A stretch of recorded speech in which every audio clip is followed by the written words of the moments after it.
Là, ça commence à se casser.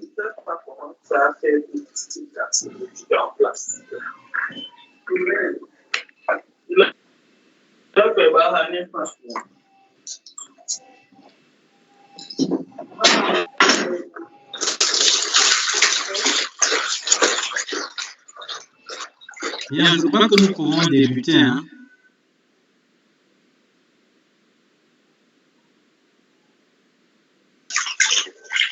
Laissez vos micros ouverts au moment où vous voulez me parler, puisque c'est en audio.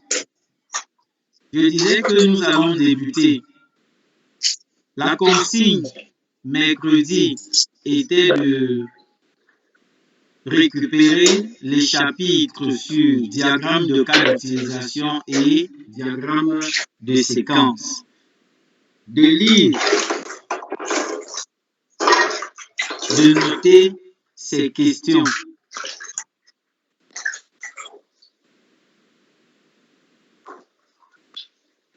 Est-ce que cet exercice a été fait?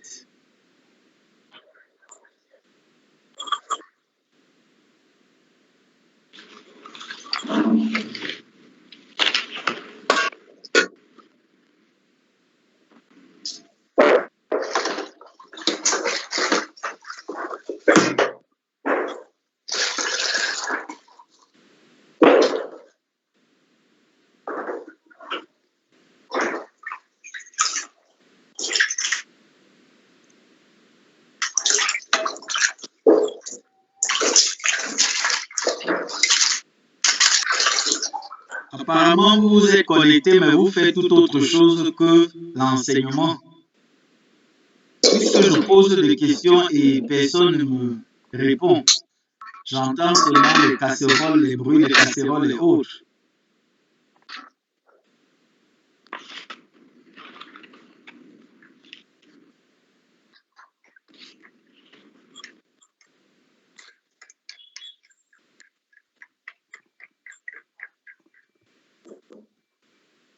Je ne vous ai pas demandé de couper vos micros. Je vous posais une question. Ne coupez pas vos micros et vous restez connectés. Vous faites autre chose. Oui, monsieur, on vous écoute. La question était, mercredi, j'ai demandé à la fin du cours de télécharger le support sur les chapitres diagramme de cas d'utilisation, diagramme de séquence, de lire et de noter les éventuelles questions. Est-ce que cet exercice a été fait? Oui, monsieur. D'accord. C'est Christelle qui répond, n'est-ce pas? Monsieur. Et les autres qui sont déjà connectés, est-ce que l'exercice a été fait?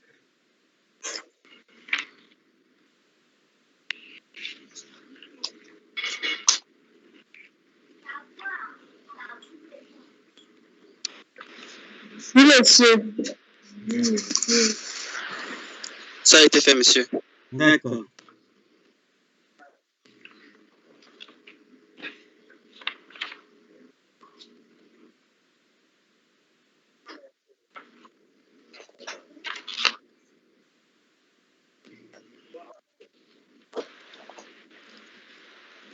Oui, monsieur. D'accord.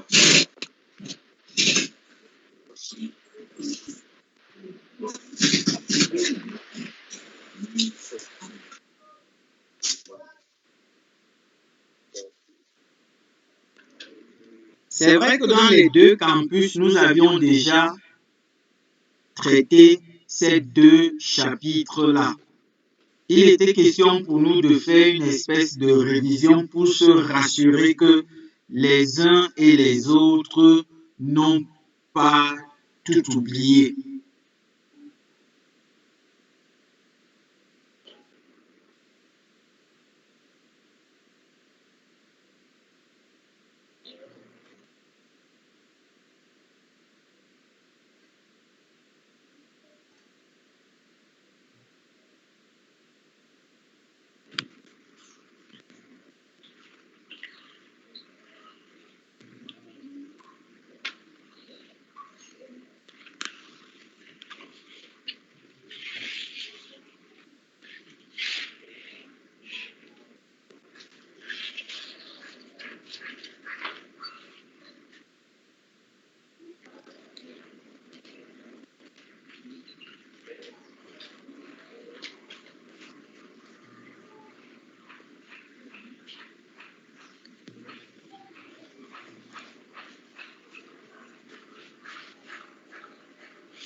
Pas encore.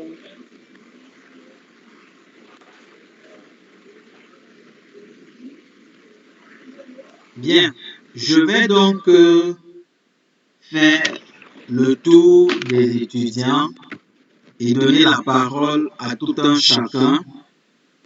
Une fois que vous aurez la parole, je vous donne la possibilité de me poser clairement chacune de vos questions.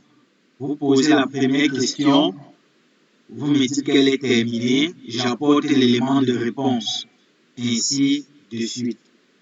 Et pour les autres, je vous recommande d'ouvrir le support devant vous pour vous permettre de suivre. Même la personne qui posera la question devrait avoir le support devant elle ouvert.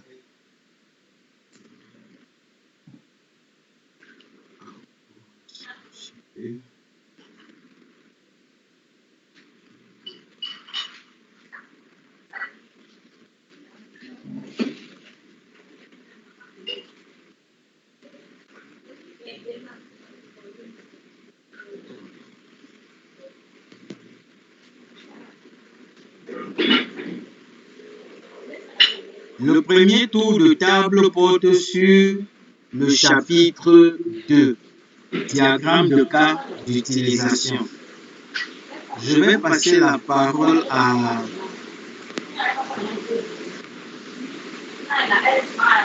Astel. Ouvre ton micro et tu réponds, tu poses ta question. Tu as la parole.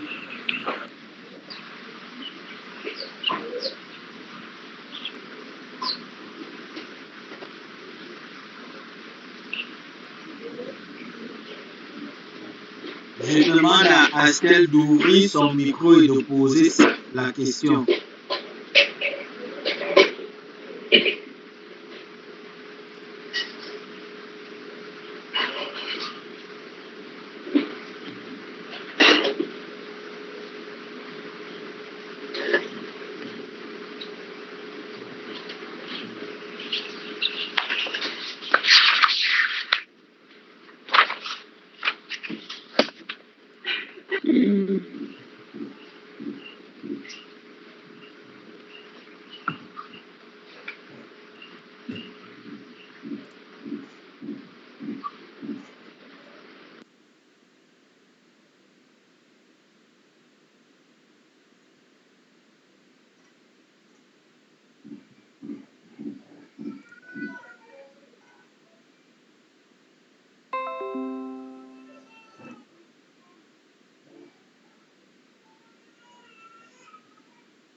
Monsieur, Oui,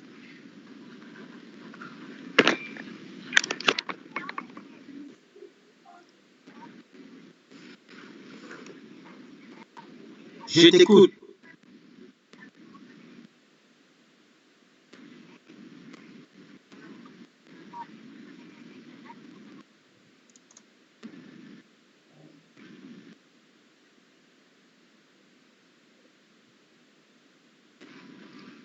Les gens qui sont connectés sont partis, je ne sais pas trop où là. Vous lancez la connexion, vous vous connectez et puis vous disparaissez là. Moi, je ne sais pas comment vous voulez avancer avec ce genre de travail. Hein. Le cours, c'est 2 heures. monsieur, Oui, tu as la parole.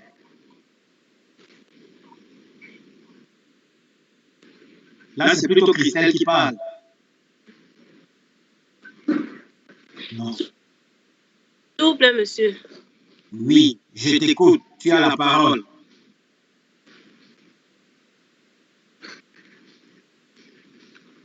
Moi, Parle un peu plus fort et rapproche-toi de ton micro.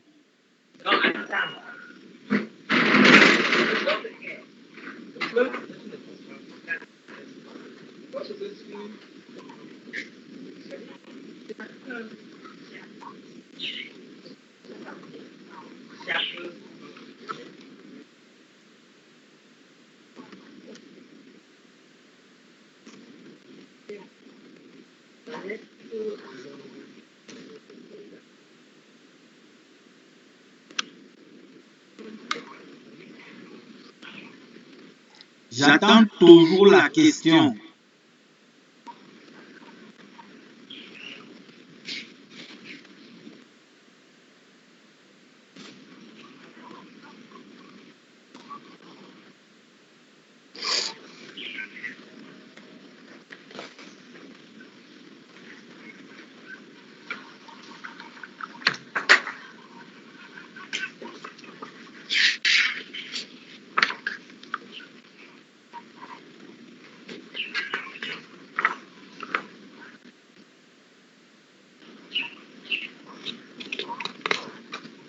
Sabine, tu as la parole. J'attends toujours la question.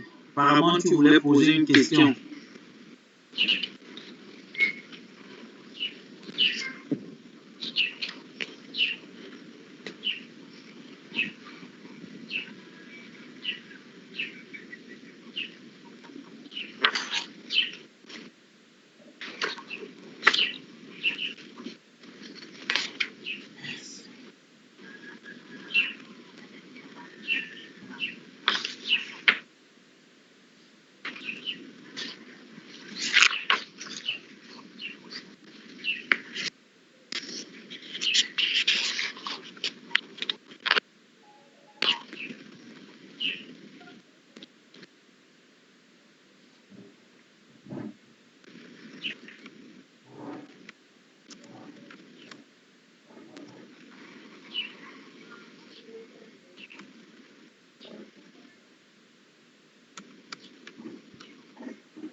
Sabine, pour qu'on soit rapide, s'il te plaît. Ah, ton micro dérange. Ok. Vas-y. Pose la question dans le texte.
Alors, lorsqu'on crée, je suis là dans la question de Sabine. Lorsqu'on crée le diagramme d'objet, l'objet porte le nom du système sur lequel on travaille. Alors, je ne comprends pas assez bien la question, mais je vais essayer d'apporter la réponse par rapport à ce que je pense avoir compris.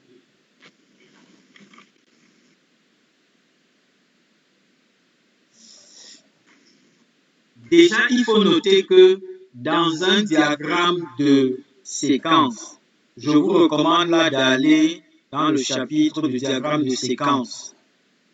Vous l'ouvrez. On va sur la partie objet. L'objet représente un élément interne du système. Ça, c'est la première chose à noter. Parce que l'acteur, c'est l'élément externe au système.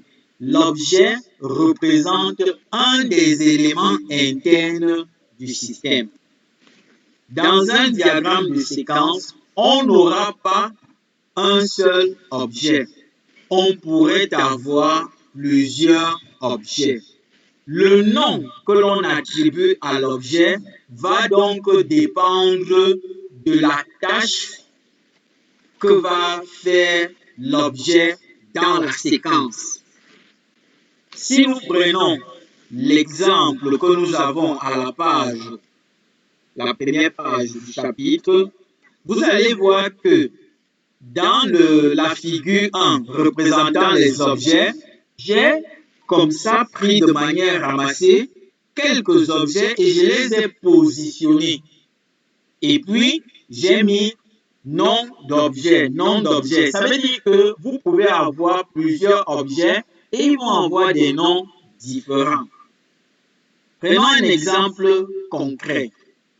Si je veux faire une application de gestion de stock et on me dit de faire la séquence d'action. On me dit de faire la séquence d'action.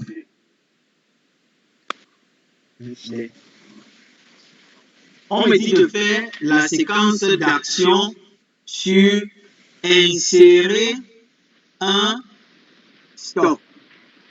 Je vais donc constater que il me faut un objet, comme un objet que je vais appeler par exemple interface homme-machine. Ça fait partie du système.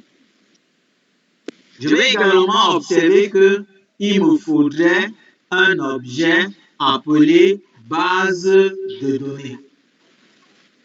Voilà ce que je pourrais donc dire par rapport à la question.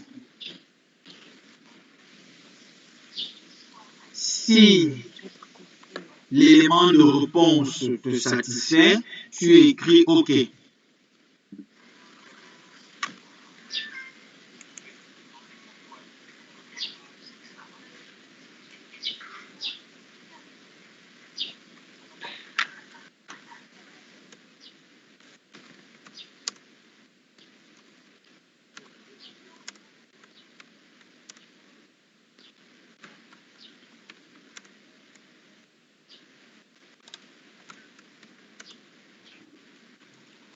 Y a-t-il une autre question, Sabine?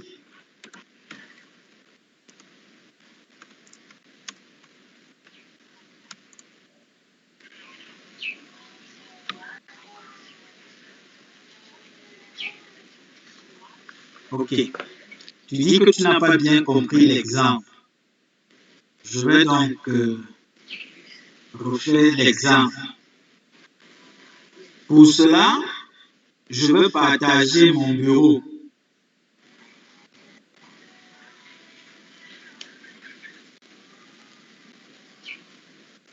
Je dis ceci. Pour faire un diagramme de séquence, on peut avoir plusieurs objets. Il est possible d'avoir plusieurs objets. Je prends l'exemple d'une application de gestion de stock.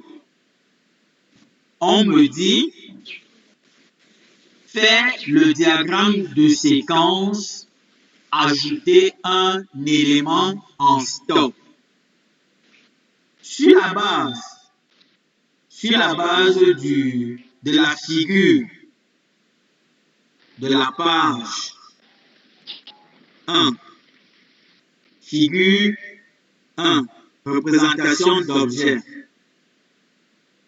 Je suppose que cet acteur, c'est l'utilisateur qui doit insérer un nouvel élément dans le stock.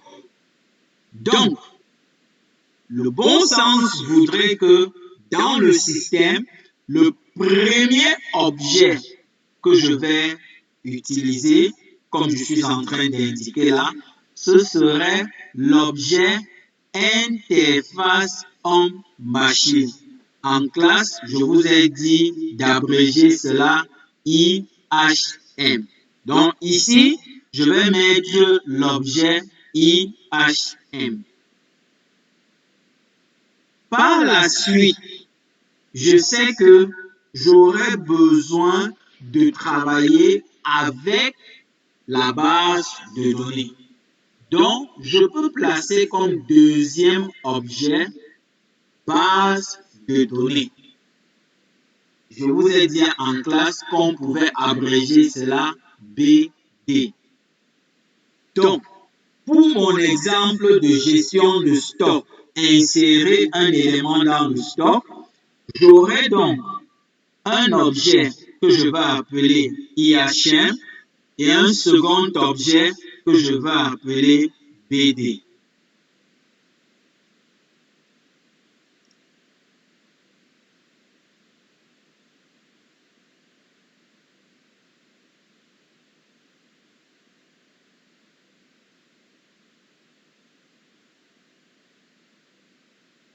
Est-ce que l'explication que je viens de donner répond à ta préoccupation, Sabine? Si c'est le cas, tu valides avec le message.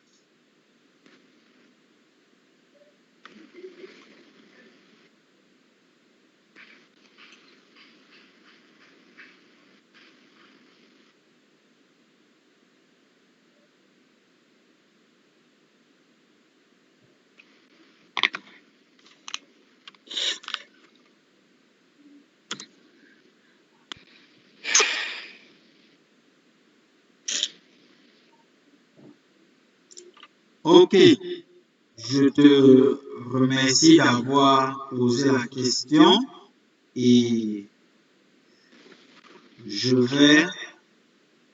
Est-ce que tu avais une autre question, Sabine, avant que je passe la main à un autre étudiant?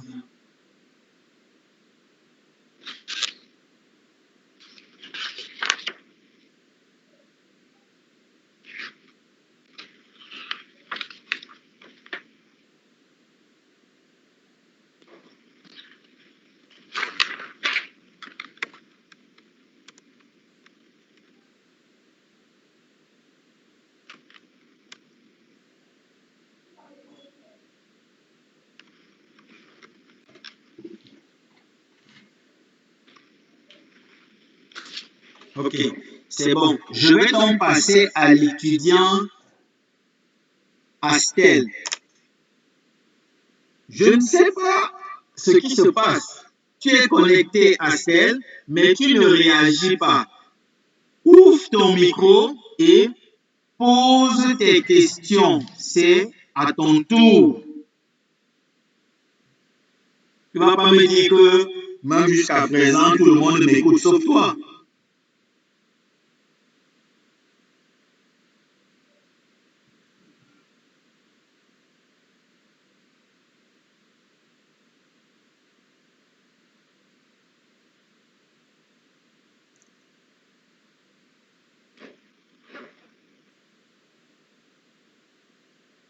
Appeler objet.